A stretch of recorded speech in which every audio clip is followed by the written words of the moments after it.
Welcome to the show. Today we're going to be talking about Doom, originally released in 1993 by id Software for the DOS operating system. I'm not running the original DOS version, I'm instead running Chocolate Doom 2.0.0, a source port of the game over to modern operating systems and hardware rendering, instead of the original DOS release's software renderer.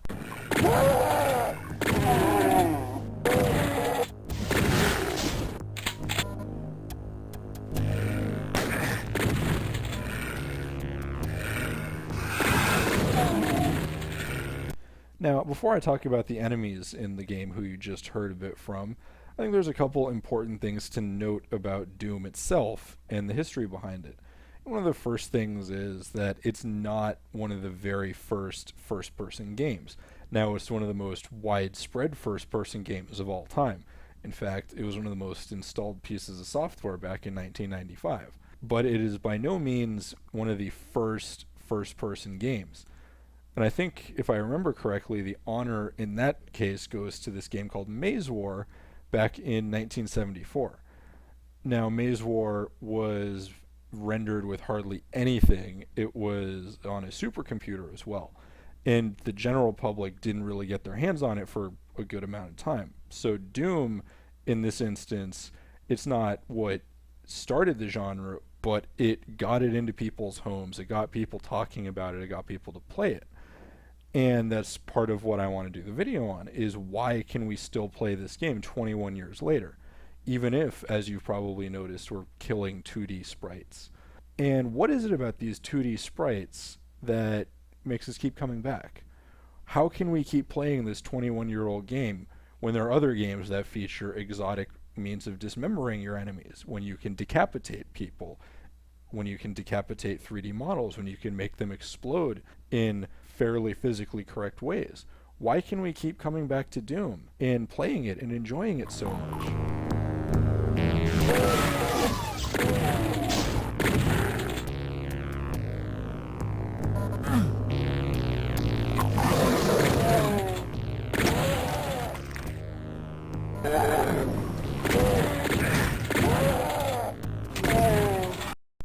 My answer to that question is the way the enemies are designed.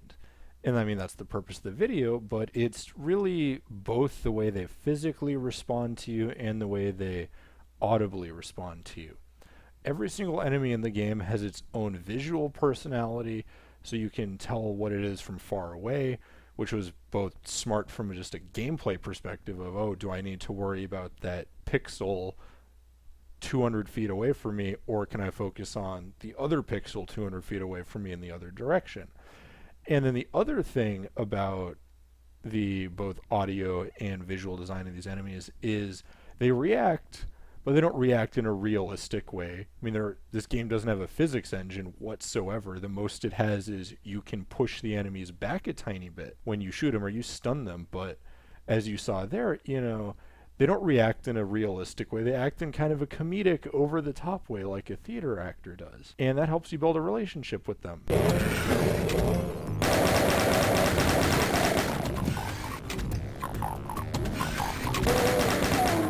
Right there, I hope you noticed that the imp and the demon sounded slightly different.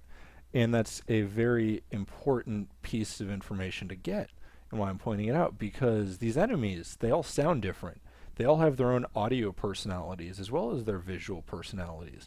And I mean, I do talk about this in a lot of the other videos I've done about enemy design, where each enemy has its own visual and audio personality, but this game does it very well, and it does it all the time. Every single enemy sounds slightly different if it's a reskin or a slight retread of an enemy, but every design has its own audio personality. There's a way to let you identify what it is without having to see it, and give each of them character as you mow them down and as you run around them and as they interact with you. And that really does build up your relationship with them. And in that way, they're much more like theater actors than they are film actors or television actors, because a theater actor has to play to both the person in the front row and the person in the last row, which is similar to how a game's enemies have to play is you have no idea who's going to be playing the game, but you want to make sure that they are all distinctive and they all can be identified by their silhouette, by their sound, by the way they move. Now, this game can't differentiate them terribly well on how they move, but it does it differently by giving them each a different walk animation and a totally different silhouette. And yes, there are a couple of reskins of enemies that do very similar things, like there are two versions of possessed soldiers, but that's kind of beside the point. On average, Doom does an excellent job of differentiating its enemies, and it gives them each a personality to them. They'll even attack each other, funnily enough. So that all put together gives them an amazing amount of personality. And that's, I think, the real reason why we can play Doom. Yeah, the levels are fun. Yeah, there's a ton of secrets, but the enemies are so well put together and they're so alive in spite of their totally unrealistic graphical elements. They're fairly low quality due to technical limitations, audio assets, as well as the just general feel of they're kind of jerky. They don't look like people at all, really. Even when it came out, I don't think you could accuse this game of reality. First of all, you're on Mars killing demons from hell. You know, how realistic are we getting here? And you can also run it 1,000 miles an hour, relatively speaking, and you can't jump. So, this game is pretty devoid of reality. But at the same time, there's enough grounding there through the way the enemies are designed to give you these simple reactions that make them feel alive and make them feel like you are interacting with them on some actual level, in spite of them having simple AI and just simple appearance. You don't need high-end graphics. You don't need high-end sound. You just need well executed sound. And that's really, I think, my point of why I'm spending all this time talking about Doom, is for the time it was a cutting edge game. I'm not denying that. I think it was a great cutting edge game at the time. But as it's aged, you can appreciate the design even more because it's not the new thing. The graphics, while they're dated, they still, in my opinion, hold up incredibly well because they give it a timeless sense. It is so devoid of anything we can recognize in reality other than, oh, we're in a room. Oh, we're fighting demons. Outside of that, it was able to let your imagination run, which is something not every game is able to do. You could give it as much context as you wanted or as little context as you wanted, and the enemies help with that. They all have their personalities, they all react to you slightly differently, and they all sound so fun when you're interacting with them. They're all making their little howling noises and rumbling noises and everything. And you can make them explode, of course, as you might have seen already and you're going to see in just a second. But it's not just the fact that you can make them explode or shoot them and they fall over in that over-the-top fun way like you just saw. They're very aesthetically pleasing. They are both challenging if there's a large group of them. They're also very focused on the idea that sensation is how you get people coming back. It feels good to interact with these enemies. They feel real. They feel fun to be around because they give you slightly different reactions, because they capture the essence of what they are. And that's all you need in a game or the theater. You don't need anything extravagant because you can let people imagine what's going on. You don't need cutting edge technology to get it across. You just need to be able to get the essence of what's going on into people's minds, and people will be able to do incredible things with what you give them if you let them.